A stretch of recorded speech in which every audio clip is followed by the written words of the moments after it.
Hello ಮಕ್ಕಳೇ, ಏನಪ್ಪ ವಾಣಿ ma'am ಏನು ಹೇಳ್ತಾ ಇದ್ದಾರೆ ಅಂತ ಹೇಳಿ ಏನಾದರೂ ಪ್ರಶ್ನೆಗಳು ಬರ್ತಾ ಇದೆಯಾ? ಈಗೆಲ್ಲ ನೀವು 5-6 ದಿನ ವೇಸ್ಟ್ ಮಾಡಿಬಿಟ್ಟಿದ್ದೀರಾ. ನಿಮ್ಮ ಎಫ್ ಎ ಈಗ ಬಾಗ್ಲಲ್ಲೇ ಬಂದು ನಿಂತ್ಕೊಂಡ್ಬಿಟ್ಟಿದೆ. ಏನಪ್ಪ ಹೇಗೆ ಅಂದರೆ ಬಾಗ್ಲಿಂಗ್ ತೆಗೆದ್ರೆ ಸಾಕು ನಿಮ್ಮ FA1 ಬಂದ್ಬಿಟ್ಟಿದೆ. ಈ FA1 ಹೇಗೆ ಪ್ಲ್ಯಾನ್ ಮಾಡಬೇಕು ಅಂತ ಹೇಳಿ ನಾನು ಒಂದಿಷ್ಟು ಟಿಪ್ಸ್ಗಳನ್ನು ಕೊಡ್ತಾ ಇದ್ದೀನಿ ಮಕ್ಕಳೇ. ಮರೀದೆ ಈ ಟಿಪ್ಸ್ಗಳನ್ನು ಫಾಲೋ ಮಾಡಿ, ಅದರಿಂದ ನಿಮ್ಮ FA1 ಸೂಪರಾಗಿ ಮಾರ್ಕ್ಸ್ ಬರುತ್ತೆ ಅಂತ ಹೇಳ್ತೀನಿ. ಓಕೆನಾ ಮಕ್ಕಳೇ? ಹಾಗಿದ್ರೆ ನಾನು ಕನ್ನಡ ಶಿಕ್ಷಕಿ ವಾಣಿ ಕುಲಕರ್ಣಿ ಇವತ್ತೇನು ಮಾಡ್ತಾ ಇದ್ದೀನಿ ಅಂದರೆ ನಿಮಗೆ FA1ಗೆ ಒಂದು ಪ್ಲ್ಯಾನರ್ ಕೊಡ್ತಾ ಇದ್ದೀನಿ. ಏನಪ್ಪ ಪ್ಲ್ಯಾನರು ಅಂತ ಹೇಳಿದರೆ, ಫಸ್ಟ್ ಮೋಸ್ಟ್ ಪ್ಲ್ಯಾನರಲ್ಲಿ ನಮ್ದು ಏನು ಗೊತ್ತಾ, ಸ್ಮಾರ್ಟ್ ಸ್ಟಡಿ ಮಾಡೋದು. ತುಂಬ ಸ್ಮಾರ್ಟಾಗಿ ಸ್ಟಡಿ ಮಾಡೋಣ.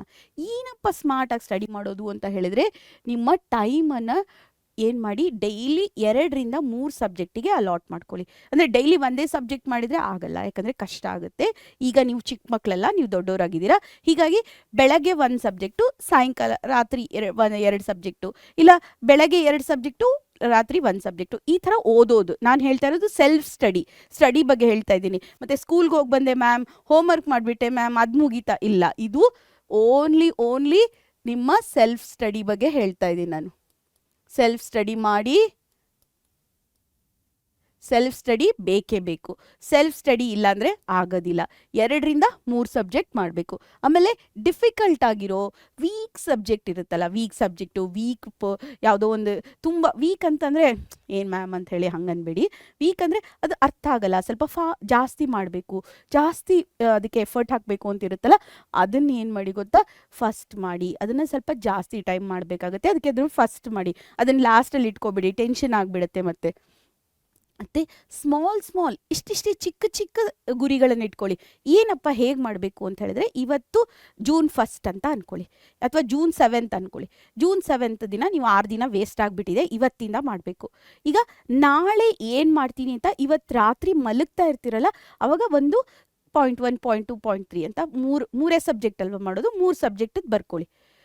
ನೆಕ್ಸ್ಟ್ ಡೇ ಮಾರ್ನಿಂಗು, ಈವ್ನಿಂಗ್ ಎಲ್ಲ, ನೈಟ್ ಎಲ್ಲ ಮಾಡಿದ್ಮೇಲೆ ನೆಕ್ಸ್ಟ್ ಡೇ ನೈಟ್ ಇರುತ್ತಲ್ಲ, ಯಾವ್ದು ಕಂಪ್ಲೀಟ್ ಮಾಡಿದೆ ಅಂತ ಟಿಕ್ ಮಾಡ್ಕೊಳ್ಳಿ. ಯಾವ್ದು ಮಾಡೋಕ್ಕಾಗಿಲ್ಲ ಅದನ್ನು ನೆಕ್ಸ್ಟ್ ಡೇಗೆ ಇಟ್ಕೊಳ್ಳಿ.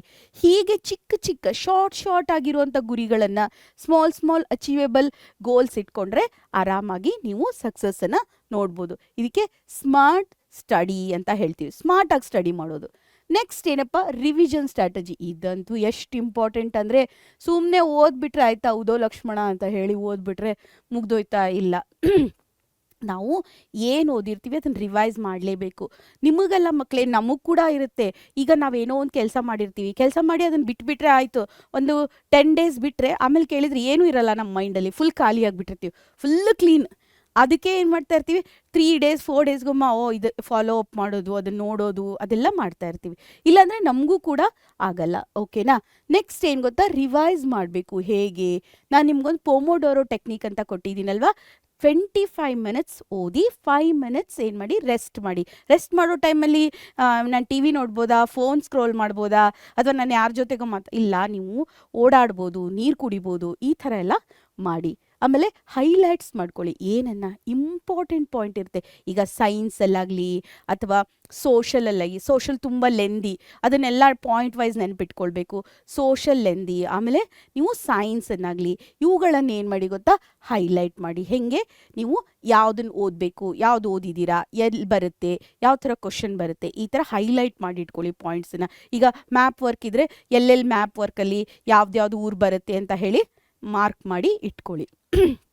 ನೀವು ಫ್ಲೋ ಚಾರ್ಟ್ಗಳನ್ನು ಬಳಸಿ. ಫ್ಲೋ ಚಾರ್ಟ್ಗಳು ಅಂತ ಹೇಳಿದರೆ ನಿಮ್ಗೇನು ಗೊತ್ತಾ, ಸಣ್ಣದು ಏನಾದರೂ ನೀವು ಈಗ ಸೈನ್ಸ್ ಸಾರಿ ಮಕ್ಕಳೇ, ಸರ್ಕ್ಯುಲೇಷನ್ ಎಲ್ಲ ಮಾಡಬೇಕಾಗುತ್ತೆ, ರೆಸ್ಪಿರೇಷನ್ ಇರುತ್ತೆ. ಈ ಥರ ಇದ್ದಾಗ ಫಸ್ಟ್ ಏನು, ಸೆಕೆಂಡ್ ಏನು, ಥರ್ಡ್ ಏನು, ಈ ಥರ ಪ್ರೋಸೆಸ್ ಬರೆಯೋದಾಗಲಿ, ಅಥವಾ ಯಾವುದಾದ್ರೂ ಒಂದು ಕ್ವಶನಿಗೆ ಆನ್ಸರ್ ಇದ್ದರೆ ಫಸ್ಟ್ ಇದನ್ನು ಬರೀಬೇಕು, ಸೆಕೆಂಡ್ ಇದು, ಥರ್ಡ್ ಇದು ಅಂತ, ಈ ಥರ ಚಿಕ್ಕ ಚಾರ್ಟನ್ನು ಮಾಡಿಟ್ಕೊಳ್ಳಿ.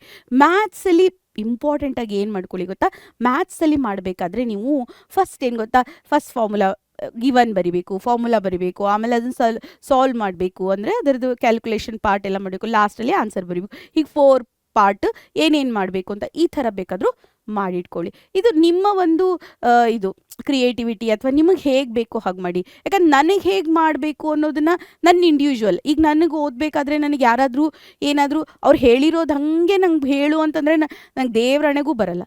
ಅಷ್ಟು ನನಗೇನಾಗ್ಬಿಡುತ್ತೆ, ಫುಲ್ ನನಗೆ ಒಂಥರ ಕನ್ಫ್ಯೂಷನ್ ಆಗಿಬಿಡುತ್ತೆ. ಅಯ್ಯೋ ನನಗೆ ಕಾಪಿ ಮಾಡೋದು ಬಂತು ಅಂದರೆ ನಂಗೆ ಕನ್ಫ್ಯೂಷನ್ ಆಗುತ್ತೆ. ಅಥವಾ ನಾನು ನಿನಗೆ ಇದನ್ನು ರೆಫರೆನ್ಸ್ ಕೊಟ್ಟಿದ್ದೀನಿ, ನೀನು ನಿನ್ನ ಥರ ಮಾಡು ಅಂದರೆ ಐ ವಿಲ್ ಡೂ ಇಟ್. ನನ್ನ ಸ್ವಭಾವ ಹಾಗೆ. ಕೆಲವೊಬ್ರಿಗೆ ಹಾಗೆ ಇರುತ್ತೆ. ಆದರೆ ಕೆಲವೊಬ್ಬರಿಗೆ ನೋಡಿರೋದನ್ನೇ ಝೆರಾಕ್ಸ್ ಕಾಪಿ ಮಾಡೋ ಹಂಗಿರುತ್ತೆ. ಎಷ್ಟೊಂದು ಜನ ಮಾಡ್ತಾರೆ. ಅದು ವೆಲ್ ಆ್ಯಂಡ್ ಗುಡ್. ಏನು ಮ್ಯಾಮ್ ಕಾಪಿ ಮಾಡೋದು ತಪ್ಪಲ್ಲ. ಬಟ್ ಫಸ್ಟ್ ಕಲಿಬೇಕಾದ್ರೆ ಕಾಪಿ ಮಾಡಿನೇ ಕಲಿತೀವಿ. ಅಂದರೆ ಯಾರೋ ಮಾಡಿರೋದನ್ನ ನೋಡಿ. ಕಾಪಿ ಅಂದರೆ ಮತ್ತೆ ಎಕ್ಸಾಮಲ್ಲಿ ಹೋಗಿ ಕಾಪಿ ಮಾಡೋದಲ್ಲ ಇದು ಹೇಳ್ತಾ ಇರೋದು. ನಾನು ಹೇಳ್ತಾ ಇರೋದು ಈಗ ಡಯಾಗ್ರಾಮ್ಸ್ ಇರುತ್ತೆ. ಡಯಾಗ್ರಾಮ್ಸ್ ಇರಬೇಕಾದ್ರೆ ಅದನ್ನ ನೋಡಿ ಮಾಡ್ತಾರೆ ಕೆಲವೊಬ್ರು ಅದ್ರ ಮೇಲೆ ಇಟ್ಟು ಟ್ರೇಸ್ ಮಾಡಿಕೊಂಡು ಆಮೇಲೆ ಅದನ್ನು ಒಂದು ಅನಲೈಸ್ ಮಾಡಿ ಆಮೇಲೆ ಮಾಡ್ತಾರೆ. ನೀವು ಹೇಗೆ ಮಾಡಬೇಕು ಅಂತ ಹೇಳಿ ನೀವು ಡಿಸೈಡ್ ಮಾಡಿ. ಅದನ್ನು ನಾನು ನಿಮಗೆ 3-4 ಮೆಥಡನ್ನು ಕೊಟ್ಟಿದ್ದೀನಿ. ನಿಮ್ಗೆ ಯಾವ್ದು ಬೇಕೋ ಅದನ್ನು ನೀವು ಡಿಸೈಡ್ ಮಾಡಿ. ಸರಿನಾ ಮಕ್ಕಳೇ? ಓಕೆ, ನೆಕ್ಸ್ಟ್ ಒನ್ ನೋಡಿ, ಎಕ್ಸಾಮ್ ಪ್ರಾಕ್ಟೀಸ್. ಇದಂತೂ ವೆರಿ ವೆರಿ ಇಂಪಾರ್ಟೆಂಟ್, ತುಂಬಾ ಇಂಪಾರ್ಟೆಂಟ್. ಯಾಕಂದರೆ ಪ್ರಾಕ್ಟೀಸ್ ಮಾಡದೇ ಇದ್ದರೆ ಏನೂ ಬರಲ್ಲ. ಈಗ ಏನಾದರೂ ಒಂದು ಇರುತ್ತೆ, ಈಗ ಫಂಕ್ಷನ್ಸ್ ಇರುತ್ತೆ ಅಂತ ಅಂದ್ಕೊಳ್ಳಿ. ಅವ್ರಿಗೆ ಗೊತ್ತಿಲ್ಲದೆ ಇದ್ದರೆ ಹಾಂ ಯಾವ್ದು ಮಾಡ್ಬೇಕು, ಇದು ಮಾಡ್ಬೇಕು ಅಂತ ಗೊತ್ತಿರುತ್ತೆ. ಆದರೆ ಏನೇನು ಮಾಡ್ಬೇಕು, ಯಾವಾಗ ಮಾಡಬೇಕು ಅನ್ನೋದು ಗೊತ್ತಿರಲ್ಲ. ಮತ್ತು ಟೈಮ್ ಮ್ಯಾನೇಜ್ಮೆಂಟ್ ಮಾಡ್ಕೋಬೇಕಂದ್ರೆ ಇದು ಪ್ರಾಕ್ಟೀಸ್ ಮಾಡಿದ್ರೇ ಬರುತ್ತೆ ಮಕ್ಕಳೇ. ಟೈಮ್ ಮ್ಯಾನೇಜ್ಮೆಂಟ್ ಮಾಡೋದು ಅಂತಂದರೆ ಏನು ಗೊತ್ತಾ? ಈಗ ಒಂದು ಕ್ವಶನ್ ಇರುತ್ತೆ, ಆರಾಮಾಗಿ ಅರ್ಧ ಗಂಟೆ ಬರೆಯೋಕ್ಕಾಗುತ್ತಾ? ಇಲ್ಲ, ಟೈಮ್ ಇರುತ್ತೆ. ಅದಕ್ಕೆ 15 ನಿಮಿಷದಲ್ಲಿ ಮುಗಿಸ್ಬೇಕು. ಇದು 4 ಮಾರ್ಕ್ಸ್ 5 to 6 ಮಿನಿಟ್ಸಲ್ಲಿ ಮುಗಿಸ್ಬೇಕು ಅಂತಿರುತ್ತೆ. ಅದಕ್ಕೆ ಬರೆಯೋದನ್ನು ನೀವು ಪ್ರಾಕ್ಟೀಸ್ ಮಾಡಬೇಕು, ಟೈಮ್ ಮ್ಯಾನೇಜ್ಮೆಂಟ್ ಮಾಡಬೇಕು. ಆಮೇಲೆ ಲಾಸ್ಟ್ ಇರೋ PYQs ಇರುತ್ತಲ್ಲ, ಅದನ್ನು ತುಂಬ ಚೆನ್ನಾಗಿ ಪ್ರಾಕ್ಟೀಸ್ ಮಾಡಿ ಮಕ್ಕಳೇ. ಯಾಕಂದರೆ ಆ PYQಸಿಂದ ಕೆಲವೊಂದು ಕ್ವಶನನ್ನು ನೇರವಾಗಿ ಎತ್ತಿ ಹಾಗೆ ಹಾಕ್ಬಿಡ್ತಾರೆ. ಅದಕ್ಕೋಸ್ಕರ ಪ್ರಾಕ್ಟೀಸ್ ಮಾಡಿ. ಅದು ಮಾಡೋದ್ರಿಂದ ನಿಮ್ಗೆ ಈಸಿ ಆಗುತ್ತೆ. ಓಕೆನಾ? ಆಮೇಲೆ ಸಮಯ ನಿಯಂತ್ರಣ ಅಂದರೆ ನಿಮ್ಮ ಟೈಮನ್ನು ಮ್ಯಾನೇಜ್ ಮಾಡೋದು ಹೇಗೆ ಅನ್ನೋದ್ರ ಬಗ್ಗೆ ತುಂಬ ಚೆನ್ನಾಗಿ ಕಲ್ತ್ಕೊಳ್ಳಿ. ಏನು ಪ್ರಾಕ್ಟೀಸ್ ಟೈಮ್ ಮ್ಯಾನೇಜ್ಮೆಂಟ್, ಇದು ತುಂಬಾ ಇಂಪಾರ್ಟೆಂಟು ಮಕ್ಕಳೇ. ನೆಕ್ಸ್ಟ್ ಏನು ಗೊತ್ತಾ? ಐಡೆಂಟಿಫೈ ದ ಮಿಸ್ಟೇಕ್ಸ್ ಎಲ್ಲರೂ ಮಾಡ್ತಾರೆ ಮಕ್ಕಳೇ. ಮಿಸ್ಟೇಕ್ಸ್ ಮಾಡಿರೋದನ್ನು ಒಪ್ಕೊಂಡು ಅದನ್ನು ಸುಧಾರಿಸ್ಕೊಳ್ಳಿ ಅಷ್ಟೇ. ಮಿಸ್ಟೇಕ್ಸ್ ಮಾಡದೇ ಇರೋಕ್ಕಾಗುತ್ತಾ? ಈಗ ಯಾವಾಗಲೂ ನಡೆಯೋ ಮಗುನೇ ಎಡವುತ್ತೆ ಅಲ್ವಾ? ಸುಮ್ಮನೆ ಕೂತ್ಕೊಂಡಿರೋರ್ಗೆ ಏನಾರು ಆಗುತ್ತಾ? ಏನೂ ಆಗಲ್ಲ. ಅವ್ರು ಸುಮ್ಮನೆ ಕೂತ್ಕೊಂಡೇ ಇರ್ತಾರೆ. ಅದು ಲಾಗ್ ಥರ, ಅವ್ರೊಂದು ಕಡೆ ಕೂತ್ಕೊಂಡೇ ಇರ್ತಾರೆ. ಆದರೆ ಹಾಗಾಗಲ್ಲ. ಯಾವಾಗ ನಡೀತಾ ಇರುತ್ತೆ ಮಗು, ಅದು ತಪ್ಪು ಮಾಡೋದು ತುಂಬ ಮನುಷ್ಯನ ಸಹಜ ಗುಣ ಮಕ್ಕಳೇ. ಅದರಿಂದ ಏನೂ ಬೇಜಾರಾಗಬೇಡಿ. ನೀವು ಏನಾದರೂ ಮಾಡಿದರೆ ಎಸ್ ಅಂತ ಹೇಳಿ ಒಪ್ಕೊಳ್ಳಿ, ಅದು ಒಳ್ಳೆ ಮನಸ್ಸು. ಅದಾದಮೇಲೆ ಏನು ಮಾಡಿ ಗೊತ್ತಾ? ಅದ್ರ ಮೇಲೆ ವರ್ಕ್ ಮಾಡಿ ದಿನಕ್ಕೆ ದಿನ ನಿಮ್ಮನ್ನು ನೀವು 1% ಜಾಸ್ತಿ ಮಾಡಿ. ನಾನು ಯಾವಾಗಲೂ ಇದನ್ನೇ ಹೇಳ್ತೀನಲ್ಲ, ದಿನಕ್ಕೆ 1% ಜಾಸ್ತಿ ಮಾಡಿ. 365 ದಿನಕ್ಕೆ 365% ನೀವು ಜಾಸ್ತಿ ಆಗಿರ್ತೀರ ಮಕ್ಕಳೇ. ಅದನ್ನ ನೆನ್ಪು ಮಾಡ್ಕೊಳ್ಳಿ. ಆವಾಗ ಇವತ್ತು ನಾನು ಏನು ಕಲಿತೆ? ಇವತ್ತು ನಾವು ಒಂದು ಲಾಂಗ್ ಆನ್ಸರ್ನ ಪರ್ಫೆಕ್ಟಾಗಿ ಕಲಿತೆ. ನಾನು ಹೇಗೆ ಬರಿಬೇಕು ಅಂತ ನನ್ನದೇ ಓನ್ ಐಡಿಯಾದಿಂದ ಮಾಡಿದೆ. ಇವತ್ತು ನಾನು ಒಂದು ಸೈನ್ಸ್ ಡಯಾಗ್ರಾಮನ್ನು ಕರೆಕ್ಟಾಗಿ ಮಾಡಿದೆ. ನಾನಿವತ್ತು ಯಾವುದೋ ಒಂದು ಇಂಗ್ಲೀಷ್ ಕ್ವಶನನ್ನು ಕಲಿತೆ. ಈ ಥರ ನೀವು ಒಂದೊಂದೇ ಕಲೀರಿ. ನಿಮ್ಗೇನು ನಾನು ಒಂದಿನಕ್ಕೆ 10 ಕ್ವಶನ್ ಅದೇನು ಕಲ್ತ್ರೆ ಯೂಸೇ ಇಲ್ಲ, ಅದು ನೆನಪಿಗೆ ಉಳಿಯೋದೇ ಇಲ್ಲ. ಅದಕ್ಕೆ ಒಂದೊಂದರಿಂದನೇ ಹೋಗಿ, 1 2 ಇದರಿಂದನೇ ಹೋಗಿ. ಆವಾಗ ನಿಮಗೆ ಈಸಿ ಆಗುತ್ತೆ. ನಿಮ್ಮ ರೋಡ್ ಏನಾಗುತ್ತೆ? ತುಂಬ ಈಸಿ ಆಗುತ್ತೆ. ಬೆಸ್ಟ್ ಥಿಂಗ್ ಏನು ಗೊತ್ತಾ ಮಕ್ಕಳೇ? ಸ್ಮಾರ್ಟ್ ಆಗಿರಿ, ಸ್ಟೇ ಕನ್ಸಿಸ್ಟೆಂಟ್. ಅಂದರೆ ಇವತ್ತು ಓದಿದ್ದೀರಾ ಅಂದರೆ ನಾಳೆ ತಲೆನೋವಿದೆ ಬೇಡ, ನಾಡಿದ್ದು IPL ಮ್ಯಾಚ್ ಇದೆ ಬೇಡ, ನಾಡಿದ್ದು ಯಾರ್ದು ಮನೇಲಿ ಫಂಕ್ಷನ್ ಇದೆ ಬೇಡ, ಹಿಂಗೆ ಹೇಳಬೇಡಿ. ಇವತ್ತು ಬೆಳಗ್ಗೆ ಹೇಳೋಕ್ಕಾಗಲ್ಲ, ಸಾಯಂಕಾಲ ರಾತ್ರಿ ಓದ್ತೀನಿ, ರಾತ್ರಿ ನಿದ್ದೆ ಬರ್ತಾ ಇದೆ, ಹಿಂಗೆ ಮಾತ್ರ ಮಾಡಬೇಡಿ. ಏನೇ ಆಗಲಿ ತಲೆ ಮೇಲೆ ತಲೆ ಬೀಳಿ, ಎಂಥ ಕಷ್ಟ ಬರಲಿ, ನಿಮ್ಗೆ ಏನೇ ಕಷ್ಟ ಬರಲಿ, ಎಂಥ ಕಷ್ಟ ಬಂದರೂ ಓದಬೇಕು ಅಂದರೆ ಓದಬೇಕು. ತಲೆನೋವು ಬರಲಿ, ಜ್ವರ ಬರಲಿ, ಯಾವುದೋ ಫಂಕ್ಷನ್ ಇರಲಿ, IPL ಇರಲಿ, ಏನೇ ಇರಲಿ, ಅಂದರೆ ಕನ್ಸಿಸ್ಟೆನ್ಸಿನ ಮೇಂಟೈನ್ ಮಾಡಬೇಕು. ಅದು ಡಿಸಿಪ್ಲಿನ್ ಆ್ಯಂಡ್ ಕನ್ಸಿಸ್ಟೆನ್ಸಿ ಅನ್ನೋದು ನಿಮ್ಮ ಲೈಫಲ್ಲಿ ಮೇಂಟೈನ್ ಮಾಡಿ ಮಕ್ಕಳೇ. ಇದು ನಿಮಗೆ ಬರೀ ಇವಾಗಷ್ಟೇ ಅಲ್ಲ, ಮುಂದೆ ನೀವು ಜಾಬ್ ಮಾಡಬೇಕಾರಾಗಲಿ ಎಲ್ಲದಕ್ಕೂ ಹೆಲ್ಪ್ ಆಗುತ್ತೆ. ಕನ್ಸಿಸ್ಟೆಂಟಾಗಿ ವರ್ಕ್ ಮಾಡೋರು ನೋಡೋಕ್ಕೆ ಕೆಲವೊಂದು ಸತಿ ಏನನ್ಸುತ್ತೆ, ಇಲ್ಲ ಇವ್ರೇನಪ್ಪ ಹಾಗೆ ಇದ್ದಾರೆ, ಇವ್ರೇನು ಮಾಡಲ್ಲ ಅಂತ ಹಿಂಗೆ ಅನಿಸುತ್ತೆ. But end of the year ನಿಮ್ಮ ರಿಸಲ್ಟ್ ನೋಡಿ ನಿಮಗೆ ಗೊತ್ತಾಗುತ್ತೆ, ನಾನು 9th ಎಲ್ಲಿದ್ದೆ, ನಾನು 10th ಎಲ್ಲಿ ಬಂದಿದ್ದೀನಿ ಅಂತ ಹೇಳಿ ನಿಮ್ಮನ್ನು ನೀವೇ ಕಂಪೇರ್ ಮಾಡ್ಕೋಬೋದು. ಅವಾಗ ನೀವು ಯಾರ ಜೊತೆಗೂ ಕಾಂಪೀಟ್ ಮಾಡಬೇಕಾಗಿಲ್ಲ. ನೀವು ಔಟ್ಸೈಡ್ ವರ್ಲ್ಡಲ್ಲಿ ಯಾರಿಗೂ ಕಾಂಪೀಟ್ ಮಾಡಬೇಡಿ ಮಕ್ಕಳೇ. ನಿಮಗೆ ನೀವೇ ಸೆಲ್ಫ್ ನಿಮಗೆ ನೀವೇ ಕಾಂಪೀಟ್ ಮಾಡಿ. ಯಾವಾಗಲೂ ನಮ್ಮ ಜೊತೆಗೆ ನಮ್ಮ ಕಾಂಪಿಟೇಷನ್ ಇರಬೇಕು. ಬೇರೆಯವ್ರ ಜೊತೆ ಕಾಂಪಿಟೇಷನ್ ಬೇಡ. ನಮಗೆ ಅದಕ್ಕೆ ಬೇಕು ಅವ್ರದ್ದು ಅವರಿಗೆ, ನಮ್ಮದು ನಮಗೆ ಅಲ್ವಾ. ಅವ್ರ ಸ್ಕಿಲ್ಸೇ ಬೇರೆ, ಅವ್ರ ಮೈಂಡ್ಸೆಟ್ಟೇ ಬೇರೆ, ಅವ್ರದ್ದು ಎಲ್ಲ ಬೇರೆ. ನನ್ನ ಸ್ಕಿಲ್ಸು, ನನ್ನ ಮೈಂಡ್ಸೆಟ್ಟು, ನಂದು ಎವ್ರಿಥಿಂಗ್ ಬೇರೆಯೇ ಇದೆ. ನಾನು ಯುನೀಕಾಗಿ ಹುಟ್ಟಿದ್ದೀನಿ. ನನ್ನ ಒಂದು ಸ್ಕಿಲ್ಲನ್ನು ತಗೊಳ್ಳಿ. ಅಯ್ಯೋ ಮ್ಯಾಮ್ ನನಗೆ ಇದು ಮಾಡೋಕ್ಕೆ ಬರಲ್ಲ, ಓಕೆ ಅದ್ರ ಮೇಲೆ ವರ್ಕ್ ಮಾಡಿ. ಓ ಮ್ಯಾಮ್ ನನಗೆ ಸ್ವಲ್ಪ ಮ್ಯಾಥ್ಸ್ ಫಾಸ್ಟಾಗಿ ಮಾಡೋಕ್ಕಾಗಲ್ಲ, ಅದ್ರ ಮೇಲೆ ವರ್ಕ್ ಮಾಡಿ. ವರ್ಕ್ ಮಾಡೋದು ನಮ್ಮ ಕೈಯಲ್ಲಿದೆ, ಹೌದಾ. ನಮ್ಮ ಕೈಯಲ್ಲಿ ಇರೋದೇನು? ವರ್ಕ್ ಮಾಡೋದು. ರಿಸಲ್ಟು ನಮ್ಮ ಕೈಯಲ್ಲಿಲ್ಲ. ರಿಸಲ್ಟನ್ನ ಬಿಟ್ಬಿಡಿ. ಬರೀ ಏನು ಗೊತ್ತಾ, ಕರ್ಮಣ್ಯೇವಾಧಿಕಾರಸ್ಯ ಅಂತ ಹೇಳ್ತಾರಲ್ಲ ಶ್ರೀಕೃಷ್ಣ, ಹಾಗೆ ನೀವು ನಿಮ್ಮ ಕರ್ಮವನ್ನು, ನಿಮ್ಮ ಕೆಲಸವನ್ನು ಮಾತ್ರ ಮಾಡಿ.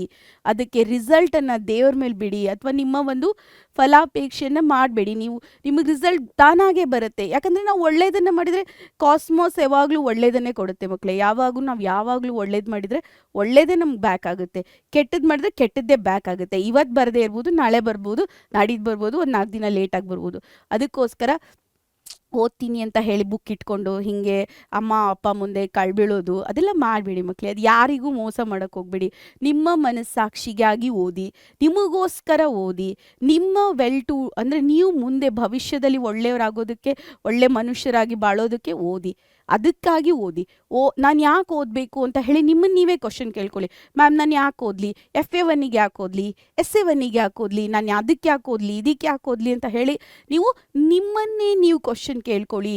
ನಿಮ್ಮ ಕ್ವಶನಿಗೆ ನೀವೇ ಆನ್ಸರ್ ಬರುತ್ತೆ. ಅಯ್ಯೋ ಬೇಡ ಬಿಡು ಮ್ಯಾಮ್, FA1 ಹೋಗಲಿ, SA1 ಹೋಗಲಿ, ಒಮ್ಮೆ ಪ್ರಿಪ್ರೇಟ್ರಿಗೆ ನೋಡ್ಕೊಂಡ್ರಾಯ್ತು. ಆಗಲ್ಲ ಮಕ್ಕಳೇ, ತುಂಬ ಕಷ್ಟ ಆಗುತ್ತೆ. ಆವಾಗ ಎದ್ದು ಬಿದ್ದು ಓದಬೇಕಾಗತ್ತೆ. ಈಸಿ ಪೀಸಿ ಲೆಮನ್ ಸ್ಕ್ವೀಸಿ ಆರಾಮಾಗಿ ಹೂವಿನ ಹಾಸಿಗೆ ಮೇಲೆ ನಡ್ಕೊಂಡು ಬಂದಂಗಿರೋ SSLC ಜರ್ನಿ ಅವತ್ತು ಓದಕ್ಕೆ ಹೋದರೆ ತುಂಬ ಕಷ್ಟ ಆಗುತ್ತೆ, ತುಂಬ ಎದಿಗುದಿ ಆಗುತ್ತೆ. ಎಲ್ಲರೂ ಮುಂದೆ ಹೋಗ್ಬಿಡ್ತಾರೆ, ನಾವು ಹಿಂದೆ ಇದ್ದೀನಿ ಅಂತ ಹೇಳಿ ನಿಂಗೆ ಫೀಲ್ ಆಗುತ್ತೆ. ಅದನ್ನು ಮಾಡ್ಕೊಳಕ್ಕೆ ಹೋಗ್ಬಿಡಿ. ಈಗ 6 ದಿನ ಏನು ವೇಸ್ಟ್ ಆಗಿದೆ, 7 ದಿನ ಏನು ವೇಸ್ಟ್ ಆಗಿದೆ, ಅದು ಆಗಿದ್ದಾಗೋಯ್ತು.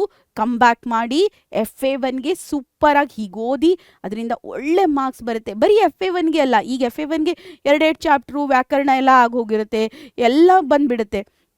ನೆಕ್ಸ್ಟ್ ನಿಮಗೆ SA1ಗೆ ರೆಡಿ ಆಗಿಬಿಡ್ತೀರಾ, FA2ಗೆ ರೆಡಿ ಆಗಿಬಿಡ್ತೀರಾ. ಹಾಗಾಗಿ ನೀವು ಏನು ಮಾಡಿ ಅಂತ ಹೇಳಿದ್ರೆ ಯಾವುದೇ ಕಾರಣಕ್ಕೂ ಮಿಸ್ ಮಾಡ್ಕೋಬೇಡಿ, ಇದನ್ನು ಫಾಲೋ ಮಾಡಿ.